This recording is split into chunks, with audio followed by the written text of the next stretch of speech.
అసలు ఏం జరుగుతుంది? సమాజం ఎటుపోతుంది? ఒక 16 సంవత్సరాల 10th క్లాస్ అమ్మాయి సొంత తల్లిని లవర్ కోసం చంపేయడమేంటి? అసలు 10th క్లాస్లో ప్రేమేంటి?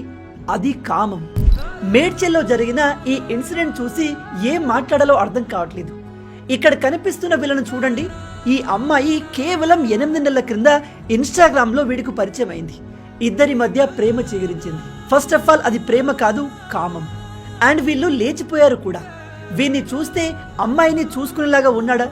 చిల్లరగాళ్లా ఉన్నాడు.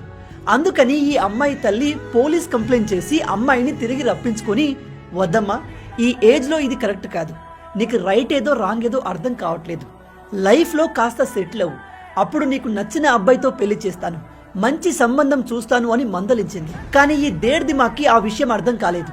నన్ను నా లవర్తో విడగొడతావా అని ఒకరోజు నల్గొండలో ఉండే తన లవర్ని, వాడి తమ్ముణ్ణి పిలిచి ఇంట్లో పూజ చేసుకుంటున్న తల్లి పైన ఇనుప రాడ్లతో దాడి చేయించి చంపేసింది.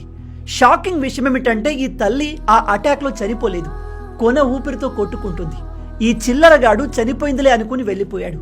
కానీ వాళ్ళ అమ్మ చనిపోలేదు అనే విషయాన్ని తెలుసుకొని తన లవర్కి ఫోన్ చేసి, మా అమ్మ ఇంకా చనిపోలేదు, నువ్వు వెంటనే రా, వచ్చి పూర్తిగా చంపేసి ఆ తర్వాత మన ఇద్దరం వెళ్ళిపోదాము అని చెప్పింది. వీడు మళ్ళీ వచ్చి సుత్తెతో ఆమె తలపైన బలంగా కొట్టి చంపేసి ఇద్దరు పారిపోయారు. ఇక్కడ సాడ్ న్యూస్ ఏమిటంటే వీళ్లకు మన న్యాయస్థానం కూడా కఠిన శిక్షలు వేయదు. ఎందుకో తెలుసా? వీళ్ళు మైనర్స్ కాబట్టి తెలియక చేశారు అని కన్సిడర్ చేస్తారు. ఇలాంటి పిల్లలు కాదు, క్రిమినల్స్ వీళ్ళు.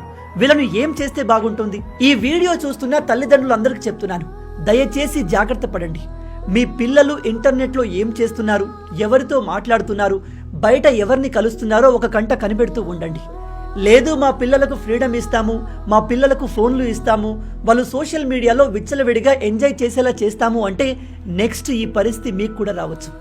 దయచేసి ఈ వీడియోని ప్రతి పేరెంట్స్తో షేర్ చేయండి. ప్రతి ఒక్కరికి ఈ విషయం తెలియాలి.